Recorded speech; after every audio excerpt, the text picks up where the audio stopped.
اعوذ باللہ من الشیطان الرجیم بسم اللہ الرحمن الرحیم۔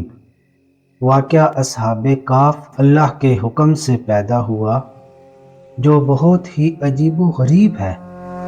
اللہ کے حکم سے 300 برس کے عرصے تک غار میں سونے والے اصحاب کہف کون تھے؟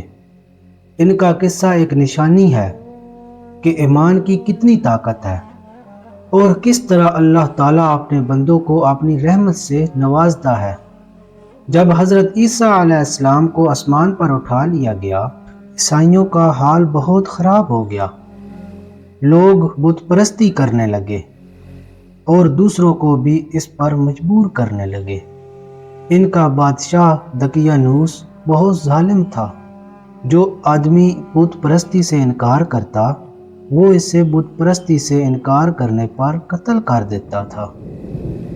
لیکن اصحاب کہف ایمان اور انصاف کی راہ پر چلتے رہے۔ وہ اپنا ایمان بچانے کے لیے دقیانوس کے ظلم و جبر سے بھاگ کر غار میں چھپ گئے۔ وہاں وہ سوئے اور اللہ کی رحمت سے ان کی نیند کو سوکھ ملی۔ جب دقیانوس نے ان کو تلاش کیا تو یہ غار میں پائے گئے، لیکن انہوں نے اپنے ایمان کی حفاظت کرنے کا فیصلہ کیا اور ان کو ایک سنگین دیوار کے پیچھے بند کر دیا گیا تاکہ وہ اسی حالت میں مر جائیں۔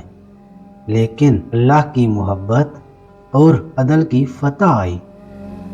جب دقیانوس کی موت ہوئی اور نئے حکمران آئے، سلطنتیں بدلتی رہیں۔ بادشاہ جس کا نام بیدروس تھا تخت نشین ہوا۔ اس نے حکومتی عہد میں 68 سال تک شان و شوکت کے ساتھ حکومت کی اور اس دوران مذہبی فرقہ بندی کا آغاز ہوا۔ بعض لوگ مرنے کے بعد اٹھنے اور قیامت کا انکار کرنے لگے، جسے دیکھ کر بادشاہ بہت دکھی ہوا اور وہ تنہائی میں ایک مکان کے اندر بند ہو کر خداوند قدوس عز و جل کے دربار میں نہایت بے قراری کے ساتھ دعائیں مانگنے لگے۔ انہوں نے خدا سے ایسی نشانی کا مطالبہ کیا کہ لوگوں کو مرنے کے بعد زندہ ہو کر اٹھنے اور قیامت کا یقین ہو جائے۔ بادشاہ کی یہ دعا قبول ہو گئی اور اچانک بکریوں کے ایک چرواہے نے ان کے مکان کو منتخب کیا اور دیوار کو گرا دیا۔ دیوار گرتے ہی لوگوں پر بڑی دہشت سوار ہو گئی اور وہاں سے بھاگ گئے، اور اصحاب کہف اللہ کے حکم سے اپنی نیند سے بیدار ہو کر اٹھ بیٹھے اور ایک دوسرے سے سلام و کلام میں مشغول ہو گئے اور اپنی عبادت میں مشغول ہو گئے۔ جب ان لوگوں کو بھوک لگی تو انہوں نے اپنے ایک دوست یملیخا سے کہا کہ کچھ کھانا لاؤ اور خاموشی سے معلوم کرو کہ دقیانوس ہم لوگوں کے بارے میں کیا جانتا ہے۔ یملیخا غار سے نکل کر بازار گئے اور دیکھ کر حیران رہ گئے کہ شہر میں ہر طرف اسلام کا چرچا ہے اور لوگ اعلانیہ طور پر حضرت عیسیٰ علیہ السلام کا کلمہ پڑھ رہے ہیں۔ یملیخا اس منظر سے حیران ہو گیا کہ الہی، یہ کیا ماجرا ہے؟ شہر میں تو ایمان اور اسلام کا نام لینا بھی جرم تھا، اب انقلاب کیوں اور کہاں سے ہوا؟ یہ سب ان کے سامنے راز بنا۔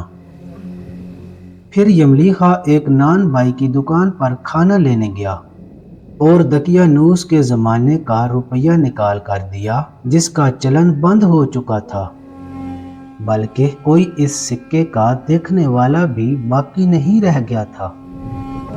دکاندار کو شک ہوا کہ شاید اس آدمی کو کوئی پرانا خزانہ مل گیا ہے، چنانچہ دکاندار نے ان کو حکام کے حوالے کر دیا۔ حکام نے ان سے خزانے کے بارے میں پوچھ گچھ شروع کر دی اور کہا، بتاؤ خزانہ کہاں ہے؟ یملیخا نے کہا، کوئی خزانہ نہیں، یہ ہمارا روپیہ ہے۔ حکام نے کہا، ہم کس طرح مان لیں یہ روپیہ تمہارا ہے؟ یہ سکہ تو 300 برس پرانا ہے اور صدیاں گزر گئی ہیں کہ اس سکے کا چلنا بند ہو گیا ہے اور تم ابھی جوان ہو، لہذا صاف صاف بتاؤ کہ مسئلہ کیا ہے۔ یہ سن کر یملیخا نے کہا کہ تم لوگ یہ بتاؤ کہ دقیانوس بادشاہ کا کیا حال ہے۔ حکام نے کہا کہ آج روح زمین پر اس نام کا کوئی بادشاہ نہیں ہے۔ ہاں، سینکڑوں برس گزر گئے ہیں کہ اس نام کا ایک بے ایمان بادشاہ گزرا ہے جو بت پرست تھا۔ ابے کل ہی تو ہم لوگ اس کے خوف سے اپنا ایمان اور جان بچا کر بھاگے ہیں۔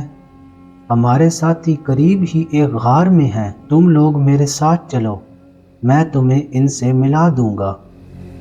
چنانچہ حکام اور امائی دل شیر کثیر تعداد میں اس غار کے پاس پہنچے۔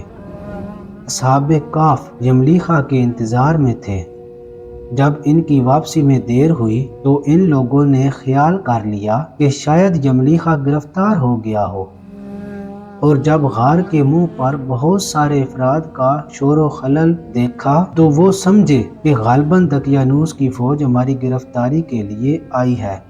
تو یہ لوگ نہایت اخلاص کے ساتھ ذکر الہی اور توبہ استغفار میں مصروف ہو گئے۔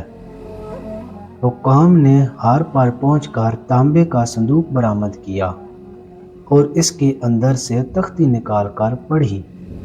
اس تختی پر اصحاب کہف کا نام لکھا تھا، اور یہ بھی تحریر تھا کہ یہ مومنوں کی جماعت اپنے دین کی حفاظت کے لیے دقیانوس بادشاہ کے خوف سے اس غار میں پناہ گزیر ہوئی ہے۔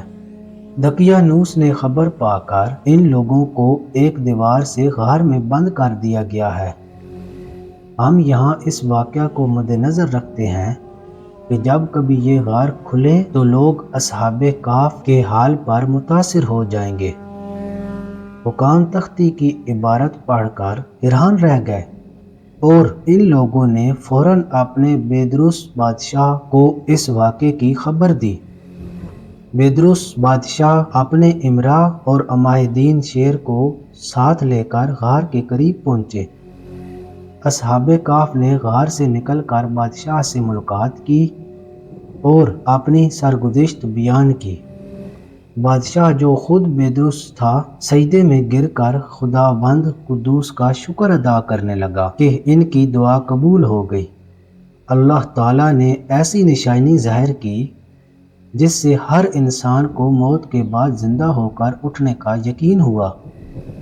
اصحاب کہف نے بادشاہ کو بادشاہی کی حفاظت کی دعائیں دینے شروع کی، اور پھر اللہ کی حفاظت میں انہیں چھوڑ دیا، اور پھر اصحاب کہف نے السلام علیکم کہا اور غار کی طرف رخ کیا اور سو گئے۔ اسی حالت میں اللہ نے ان لوگوں کو وفات دے دی۔ بادشاہ بیدروس نے سال کی لکڑی کا ایک صندوق بنوا کر اصحاب کہف کے مقدس لاشوں کو اس میں رکھوا دیا۔ اللہ تعالیٰ نے ان کے دلوں میں ایک ایسا رعب اور دبدبا پیدا کیا کہ کوئی بھی شخص غار کے منہ تک جانے کی کوشش نہیں کرتا تھا۔ اس طرح اللہ تعالیٰ نے اصحاب کہف کی لاشوں کی حفاظت کا سامان کر دیا۔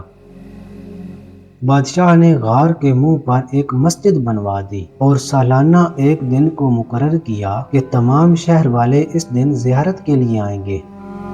یہ تھا اصحاب کہف کا سچا واقعہ۔